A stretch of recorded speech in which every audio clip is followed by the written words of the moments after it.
여러분 안녕하십니까? 정관용입니다.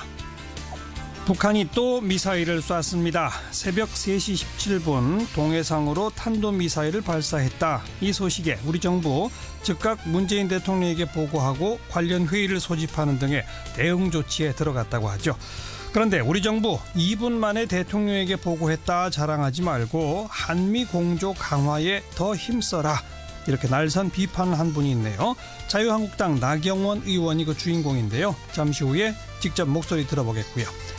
오늘 발표된 사회통합형 주거 사다리 구축을 위한 주거복지 로드맵 어떤 내용인지 국토교통부 김홍진 주택정책관 연결해서 자세히 살펴보겠습니다. 7시 5분 시작되는 2부에서는요. 안진걸 참여연대 사무처장과 함께하는 이웃사람 코너입니다. 오늘은 민생 최전방에서 자살을 선택하고 있는 경찰관들의 안타까운 이야기 함께 들어보도록 하죠. 잠깐 광고 듣고 출발합니다. 지금 보수 혁신의 가장 큰 걸림돌은 홍준표 대표의 막말이다. 네, 나경원 의원이 날린 돌직구입니다. 이 북한 미사일 도발 관련해서도 우리 정부 2분 만에 대통령에게 보고했다 자랑하지 말고 한미 공조 강화에 더 힘써라. 이런 말도 내뱉으셨네요. 나경원 의원 목소리 오래간만에 들어봅니다. 안녕하세요. 네, 오래간만입니다. 오래간만입니다. 먼저 2분 만에 보고했다 자랑하지 말고 한미 공조 강화에 더 힘써라. 어떤 뜻입니까? 걱정이 많이 된다는 얘기죠. 예. 오늘 트럼프 대통령하고 전화 통화도 하시고 하셨던데요. 예. 사실은 이 정부 들어와서 계속해서 고조되는 북핵 위기에 대해서 소위 제가 보니까 대화, 평화 계속 강조하고 계시고 예. 또 그다음에 중국과 미국 사이에 줄타기 외교하고 계시는데요. 예. 사실은 이제는 북핵과 북한의 미사일이 미국 본토를 공격하게 되어 있지 않습니까? 예. 그래서 이제 이 부분에 대해서 미국이 느끼는 위협은 훨씬 클 것이고 미국은 이제는 동북아의 안보보다는 미국 국익을 먼저 따질 것이고요. 예. 그 가운데 튼튼한 한미 동맹 아니면 그러니까 튼튼한 한미 동맹이라는 것이 다른 것이 아니라 네.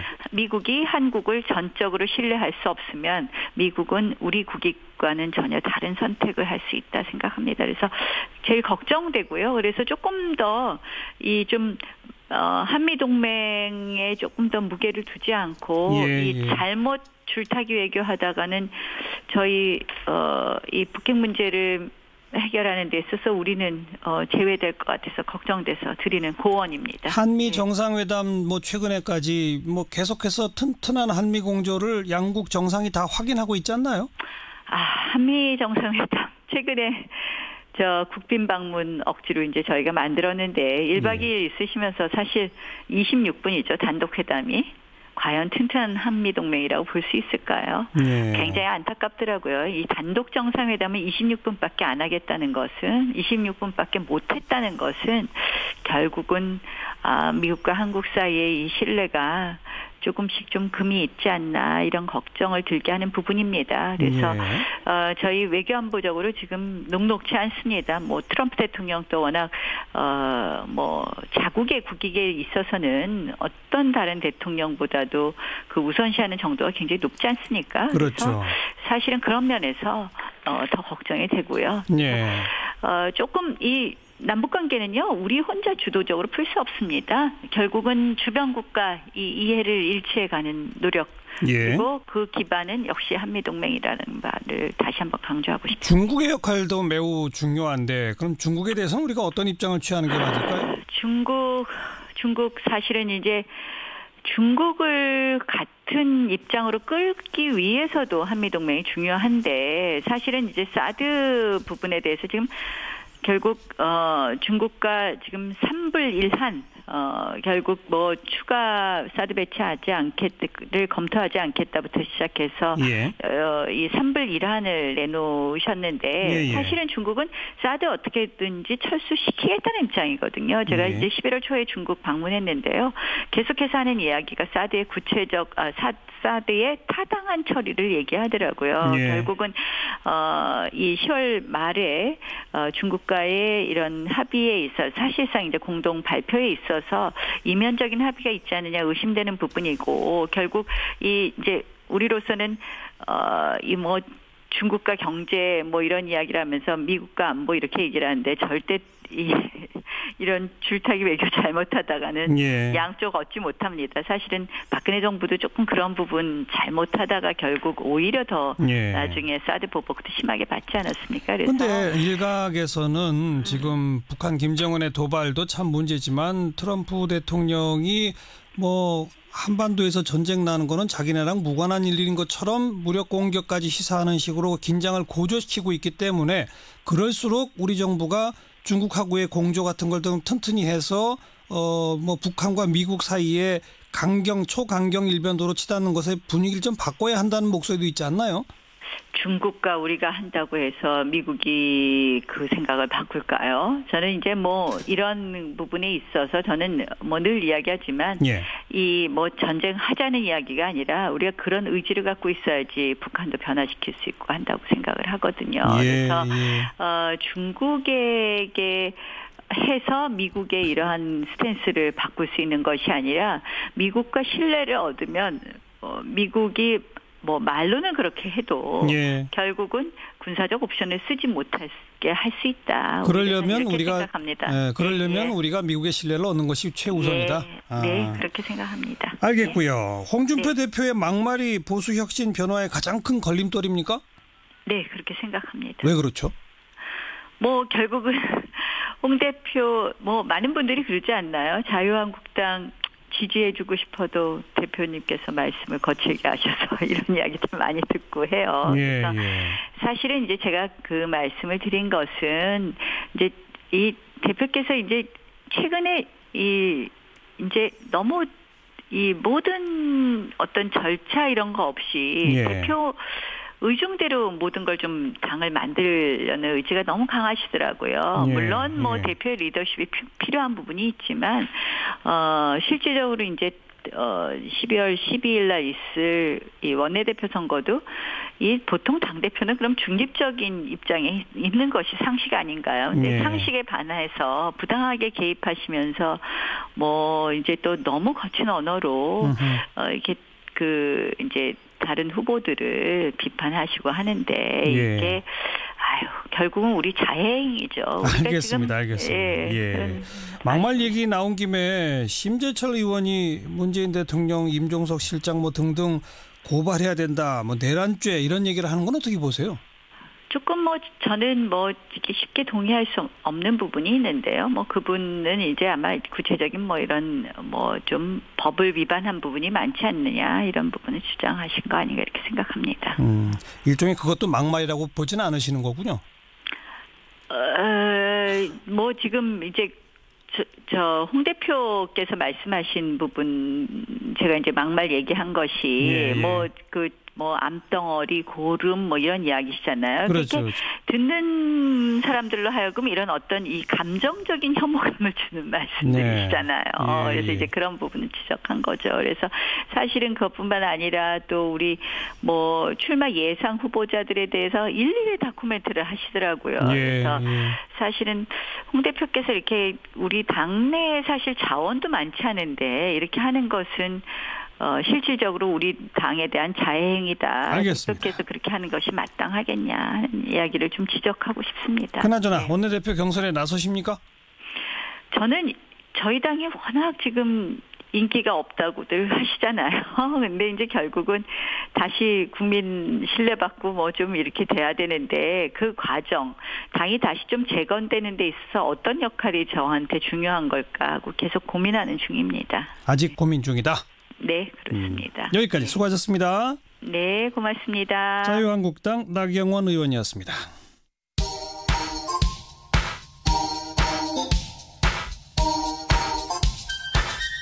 시사자키 정관용입니다.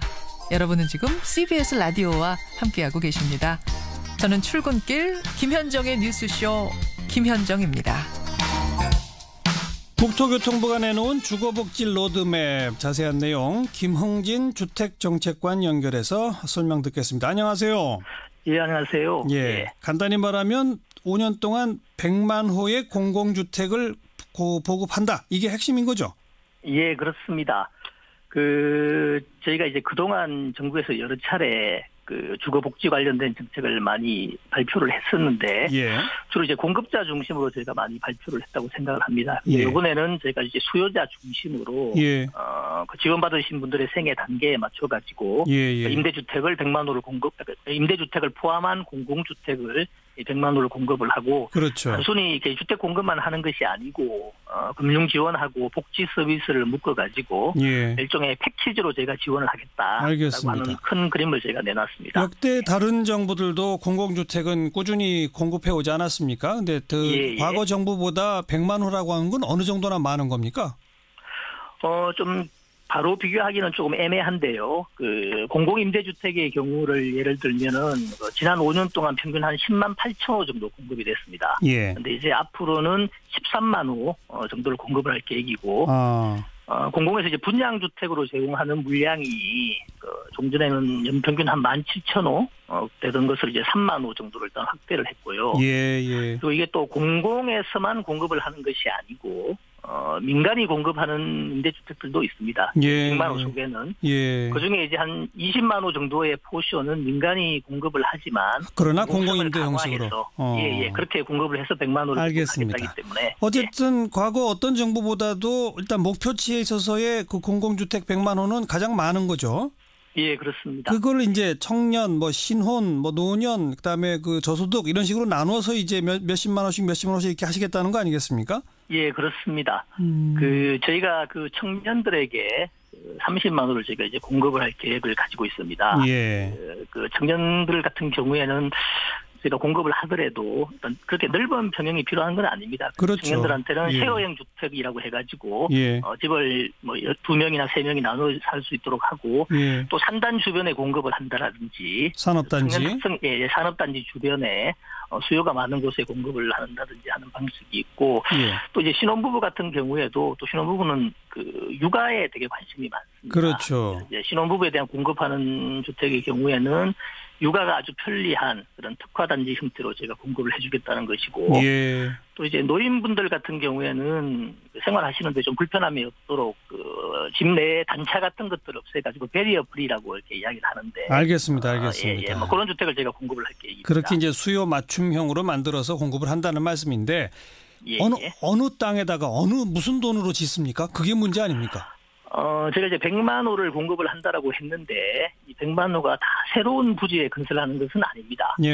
한 30만 호 정도는 이제 기존에 있는 주택을 매입을 해가지고 리모델링을 한다라든지 아니면 이제 새로 짓거나 하는 그런 방식으로 공급을 할 수가 있고 또 하나는 이제 LH가 기존에 있는 그 집주인하고 임대를 맺어가지고 물량을 확보한 다음에 다시 재임대를 하는 형식으로 그렇게 해서 나가는 물량이 한 30만 호 정도가 되고요. 실제로 이제 건설이 필요한 부분이 70만 호 정도가 이제 건설을 해야 되는 물량인데 지금 공공에서 한 77만 호 분 정도의 공공택지를 현재 확보를 하고 있습니다. 그리고 저희가 이제 한 40개 지구를 추가로 지정을 해가지고 한 16만 호 정도의 물량을 제가 추가로 확보를 해서 입지가 좋은 곳 위주로 제가 이제 공급을 할 그런 계획으로 있습니다. 기존에 이미 그 확보하고 있는 77만 호의 그 부지들이 수도권이나 대도시 인근에 좋은 땅들입니까? 수도권이라든지 대도시 인근에 좋은 땅도 있고 조금 입지가 안 좋은 부분도 조금 있습니다. 그래서 이제 신규로 추가로 저희가 이제 16만 호 분의 물량을 더 추가로 확보를 할 계획이고요. 또 일부는 도심 내에 있는 그 노후 공공시설 같은 것들을 리모델링한다. 리모델링을 한다든지 해서 추가로 저희가 이제 부지를 확보할 수가 있습니다. 그리고 재원은 어떻게 합니까? 저희가 지금 연간 한 24조 정도 소요되는 것으로 저희가 예상을 하고 있습니다.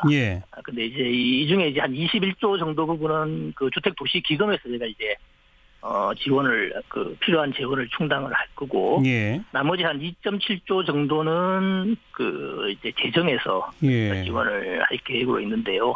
대부분을 차지하는 국민 그 주택도시기금 같은 경우에는 현재 여유 자금이 한 40조 원 정도가 있고 또 매년 이제 청약저축이라든지 부동산 등기 같은 거 할 때 이제 매입하시는 국민주택 채권 이런 걸 통해서 저희가 자금을 조달을 합니다. 조달된 자금으로 하게 되면 크게 무리가 없을 것으로 제가 이제 판단을 하고 있습니다. 그런 뭐 해당 부지 즉 대상 입지라든지 거기에 따른 구체적인 재원 조달 방안이라든지 이런 좀 조금 더 정교한 시뮬레이션을 거친 안들이 나와야 된다는 의견이 있던데 그거 언제쯤 나올까요?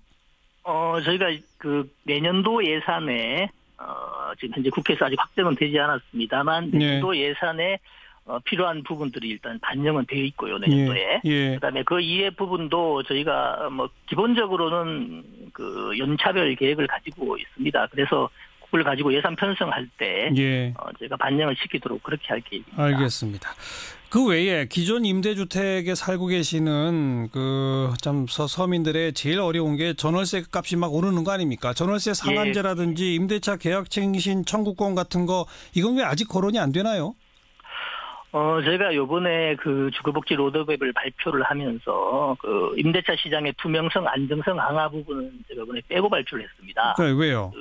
저희가 이제 기본적으로 어떤 방향으로 할 것인지 그리고 또 세부적인 방안에 대해서는 이제 관계부처 간의 협의가 다 끝이 났고 일단 기본적인 방향은 정해졌습니다만 제가 10월달에 한번 연기를 한 적이 있거든요. 이제 가계부채 대책 발표를 하면서 그때 저희가 주택시장에 미치는 영향을 보고 적정한 시기에 발표를 하겠다. 그렇게 이야기를 한번 한 적이 있는데. 그러니까 언제 발표합니까? 그러니까 12월 중에. 12월. 금년 중에 제가 발표를 할 건데 이게 아무래도 임대차 시장과 관련된 내용이 임차인의 주거 안정뿐만이 아니고 시장에도 영향을 많이 미치기 때문에 일단 12월 중에는 분명히 이제 어떤 뭔가를 내놓는다 이 말씀이죠. 그렇습니다. 기다려 보겠습니다. 네, 오늘 고맙습니다. 네, 국토교통부 김흥진 주택정책관이었습니다. 윤태곤의 뉴스 사이다. 윤태곤 실장 어서 오십시오. 네, 안녕하세요. 국정원이 명칭도 바꾸는 개혁안을 내놓았다고요? 국가정보원법 개정안 대외안보정보원법이 공개가 됐어요. 근데 국정원 개혁 TF 있지 않습니까? 거기가 이제 국정원하고 같이 논의해서 만든 건데 골자가 이렇습니다. 일단 이름을 바꾸겠다. 대외안보정보원으로. 대외안보정보원. 그리고 정치 관여 우려가 있는 부서를 다시 설치할 수 없게 법으로 만들겠다. 법에 아예 그냥 그렇게. 지금 사실 그런 국들이 없어졌다가 생기고 막 이랬었어요. 그렇죠. 과거에도. 지금도 이미 이제 2개의 국이 폐지가 됐는데 그럼 국정원이 이제 내부 구조조정이지 않습니까? 뭐 사람 바뀌면 다시 생길 수도 있는 거거든요. 또 만들 수도 있는 거죠. 요즘 추명호 전 국장이라는 사람 이름이 많이 나오잖아요. 우병우 전 수석하고 이거 가깝고 사람 사찰하고 이랬다는 사람. 이분이 국익정보국장이었어요. 맞아요. 이 국익정보라는 게 아주 포괄적으로 들리지 않습니까? 그러니까 이것도 할 수 있고 저것도 할 수 있는 근거를 만들어 놨었는데 이걸 이제 없애겠다는 거죠. 그리고 불법 감청 금지 조항. 불법 감청은 원래 불법이니까 감청을 하면 안 되는데 이것은 이제 처벌 조항 같은 게 약한데 이건 이제 국정원 직원이라든지 내부 조직에서 훨씬 더 높이겠다라는 거죠. 그래서 직무 일탈의 가능성을 차단하겠다. 이렇게 되면은 위에서 시키더라도 밑에 사람이 안 할 수 있는 근거가 마련되는 거죠. 법적 근거가. 그렇죠. 그다음 제일 크고 좀 논란의 여지도 있는 것은 대공수사권을 다른 기관으로 이관 폐지하겠다는 거예요. 그럼 국정원이 간첩을 안 잡겠다는 건가? 그렇죠. 아니 그렇다기보다는 수사권이 아니라 정보 수집권만 가지겠다는 겁니다. 예컨대 CIA라든지 그런 데는 그런 식이에요. 정보 수집권만 가지고 있어가지고 FBI나 경찰로 이관하게 돼 있어요. 그렇죠. 우리도 상당 부분은 경찰이나 검찰로 이관해서 하는데 국정원은 수사권을 가지고 있었거든요. 그런데 정보 수집만 하고 수사는 다른 기관으로 넘기겠다. 맞습니다. 그리고 이제 정보 수집 기능에 대해 가지고도 되게 구체화해놨어요. 지금까지는 아까 이제 국익정보국도 마찬가지인데 국내 보안 정보에 대해서는 수집할 수 있다 이렇게 해놨습니다. 그럼 사실 코에 걸면 코걸이, 귀에 걸면 귀걸이라고 해가지고 다 국내 보안으로 다 갖다 붙였었거든요. 근데 이제 어떻게 하냐면은 국외 및 북한 정보, 방첩, 대테러, 국제범죄 조직, 방위산업 침해, 경제안보 침해 관련된 정보만 수집한다. 그럼 국내 보안 정보라는 용어는 빠진다? 그렇죠. 그리고 이제 국외 및 북한 정보 쪽에서도 지금 국가보안법 사항 중에 찬양 고무죄하고 불고지죄에 대해서는 정보 소집 범위에서 제외하기로 했어요. 찬양 고무죄라는 게 단순하게 이제 나는 김정은이 좋다 이런 거 이제 인터넷에 이제 올리는 경우들도 있지 않습니까? 그런 거는 이제 국정원이 할 필요가 없다는 거죠. 그리고 이제 추가된 게 군사기밀보호법, 국법법상의 북한 연계 안보 침해 행위 등에 대한 정보 수집이 추가된 거고요. 네, 국내 기능은 사실상 완전히 없어지는 건가요? 어떻게 되는 거예요, 그러면? 그러니까 원래 이제 해외 정보원으로 하자라고 하면서 국내 기능 완전히 없애자라는 이야기도 있긴 있었어요. 예. 근데 이제 북한 문제는 항상 국내하고 연결되는 것들이 있지 않습니까? 그럼요. 뭐 아까 간첩 이야기도 나왔지만 난파돼 가지고 뭐 우리 국민을 접촉하고 이런 경우들이 있잖아요. 예. 그렇기 때문에 북한 공작원하고 접촉하는 국내인 같은 사례는 발생할 수 있다. 국내 정보를 수집하는 게. 그건 해야죠, 또. 그렇죠. 아까 국가보안법상에서 찬양 고무죄만 안 하는 거니까요. 예. 결국 아까 제가 말씀드린 게 그 대공수사권 문제 있잖아요. 그렇죠. 이건 아직 갈 길이 멉니다. 오늘 국정원 법에 의하더라도 약간 명확하지 않은 지점들이 있어요. 어디로 보내겠다는 건지가 아직. 맞습니다. 이게 경찰개혁, 검찰개혁, 뭐 검경 수사권 조정 이런 거하고 다 연동되는 문제거든요. 네. 국정원이 우리는 안 한다 하더라도 그걸 넘겨받을 곳이 있어야 되는 거잖아요. 그렇죠. 지금 검찰, 경찰의 대공수사 기능이 없는 건 아닌데 지금까지는 국정원이 그걸 다 하니까 검경은 그걸 좀 뒤처리하는 식 이었었거든요. 네. 실질적 수사 기능은 이제 약했다는 거예요. 근데 이제 이런 우려에도 불구하고 왜 없애느냐. 정보 수집하고 수사권 기능 같이 붙여놓으니까 과거에 뭐 간첩 조작 사건은 워낙에 많으니까. 그 서울시 공무원 간첩 조작 사건이 대표적이잖아요. 그렇죠. 그거는 이제 아주 과거 독재 시대 때 일이 아니지 않습니까? 최근의 일이죠. 이건 뭐 중국 공문서까지 조작해가지고 간첩을 억지로 만들려고 한 거잖아요. 맞아요. 자기들이 이 사람이 뭐 대공용의점이 있다라고 정보 수집을 한 다음에 그것도 자기들이 수사를 하니까 이런 무리수를 두게 된 거죠. 그러니까 이게 정보 수집과 수사권을 동시에 가지면 이런 부작용이 나온다는 것인데 문 대통령의 이제 대선 때 공약을 보면은 국가경찰 산하에 안보수사국을 신설한다고 돼 있어요. 근데 여기는 사실 자치경찰하고 국가경찰하고 분리가 되고 좀 복잡해요. 지금 경찰개혁에 대한 여러 가지 안이 나오는데 이렇게까지 가기는 어려울 것 같은데 어찌됐든 간에 경찰 조직 개편이 돼야지 이걸 받아가는 데가 아무튼 있는 거죠. 문 대통령의 그 대선 공약의 기본 정신은 국정원의 대공수사권을 경찰로 간다. 맞습니다. 이거죠. 그럼 이 조직 재편도 되겠죠. 지금 국정원의 직원들 중에 일부들이 뭐 경찰로 이제 이관되거나 신분 이전을 하는 이제 큰 경우가 발생하지 않겠습니까? 그럼요. 뭐 1000명 단위의 사람이 옮길 수도 있는 거죠. 아무튼 지금까지 나온 국정원 개혁안이나 국정원 개혁 관련 법 중에서는 가장 좀 센 것 같은데. 그렇죠. 앞으로 진척이 어떻게 될지 지켜보겠습니다. 네. 수고하셨어요. 감사합니다. 윤태곤 실장이었습니다. 만에 보고했다 자랑하지 말고 한미공조 강화에도 힘써라. 어떤 뜻입니까? 걱정이 많이 된다는 얘기죠. 오늘 이제 오늘 트럼프 대통령하고 전화 통화도 하시고 하셨던데요. 사실은 이 정부 들어와서 계속해서 고조되는 북핵 위기에 대해서 소위 제가 보니까 대화, 평화 계속 강조하고 계시고 또 그다음에 중국과 미국 사이에 줄타기 외교하고 계시는데요. 사실은 이제는 북핵과 북한의 미사일이 미국 본토를 공격하게 되어 있지 않습니까? 그래서 이제 이 부분에 대해서 미국이 느끼는 위협은 훨씬 클 것이고 미국은 이제는 동북아의 안보보다는 미국 국익을 먼저 따질 것이고요. 그 가운데 튼튼한 한미 동맹 아니면 그러니까 튼튼한 한미 동맹이라는 것이 다른 것이 아니라 미국이 한국을 전적으로 신뢰할 수 없으면 미국은 우리 국익과는 전혀 다른 선택을 할 수 있다 생각합니다. 그래서 제일 걱정되고요. 그래서 조금 더 한미 동맹에 조금 더 무게를 두지 않고 이 잘못 줄타기 외교하다가는 저희 이 북핵 문제를 해결하는 데 있어서 우리는 제외될 것 같아서 걱정돼서 드리는 고언입니다. 한미 정상회담 최근에까지 계속해서 튼튼한 한미 공조를 양국 정상이 다 확인하고 있지 않나요? 한미 정상회담 최근에 철수시키겠다는 입장이거든요. 제가 이제 11월 초에 중국 방문했는데요. 계속해서 하는 이야기가 사드의 사드의 타당한 처리를 얘기하더라고요. 결국은 이 10월 말에 중국과의 이런 합의에 있어서 사실상 이제 공동 발표에 있어서 이면적인 합의가 있지 않느냐 의심되는 부분이고 결국 이제 우리로서는 중국과 경제 이런 이야기를 하면서 미국과 안보 이렇게 얘기를 하는데 절대 이런 줄타기 외교 잘못하다가는 예. 양쪽 얻지 못합니다. 사실은 박근혜 정부도 조금 그런 부분 잘못하다가 결국 오히려 더 예. 나중에 사드 보복도 심하게 받지 않았습니까? 그런데 일각에서는 지금 북한 김정은의 도발도 참 문제지만 트럼프 대통령이 뭐 한반도에서 전쟁 나는 거는 자기네랑 무관한 일인 것처럼 무력 공격까지 시사하는 식으로 긴장을 고조시키고 있기 때문에 그럴수록 우리 정부가 중국하고의 공조 같은 걸 좀 튼튼히 해서 뭐 북한과 미국 사이에 초강경 일변도로 치닫는 것의 분위기를 좀 바꿔야 한다는 목소리도 있지 않나요?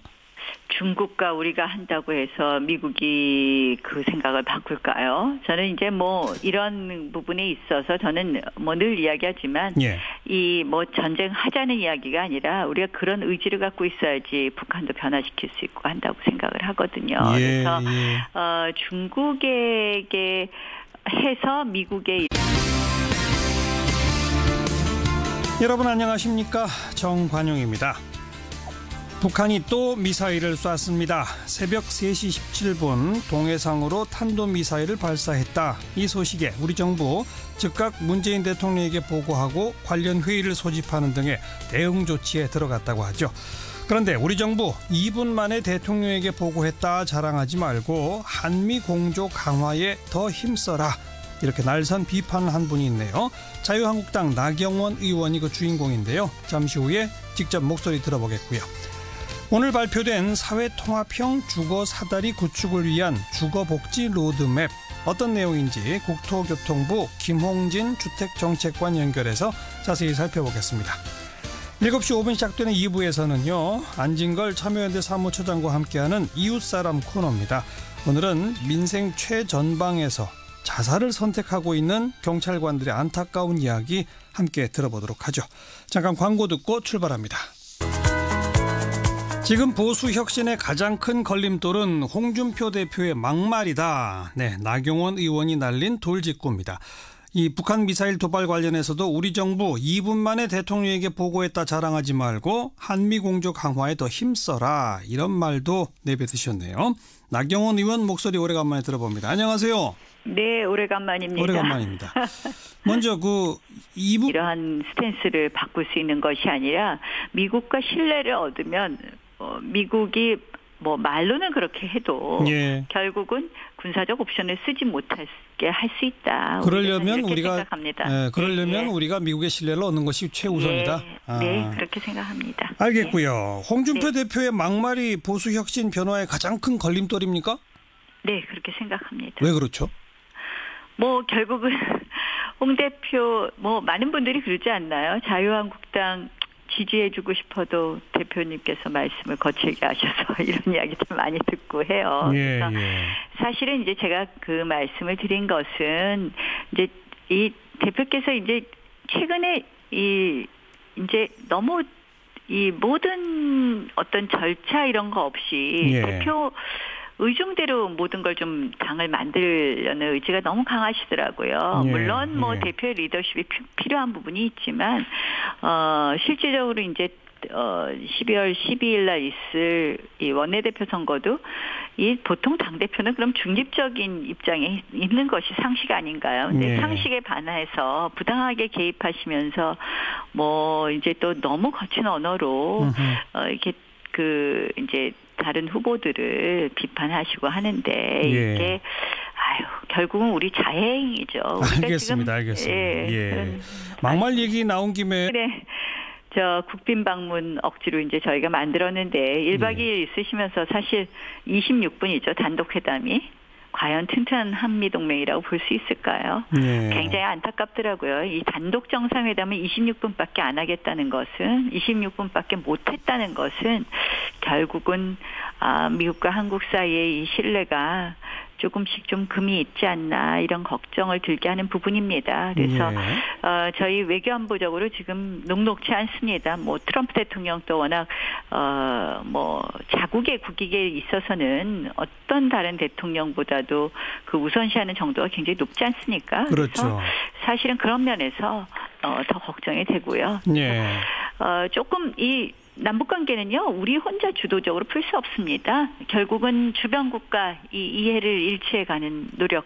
예. 그리고 그 기반은 역시 한미동맹이라는 말을 다시 한번 강조하고 싶습니다. 중국의 역할도 매우 중요한데 그럼 중국에 대해서는 우리가 어떤 입장을 취하는 게 맞을까요? 중국 사실은 이제 중국을 같은 입장으로 끌기 위해서도 한미동맹이 중요한데 사실은 이제 사드 부분에 대해서 지금 결국 중국과 지금 3불1한 결국 뭐 추가 사드 배치하지 않겠를 검토하지 않겠다부터 시작해서 예. 이 3불1한을 내놓으셨는데 예, 예. 사실은 중국은 사드 어떻게든지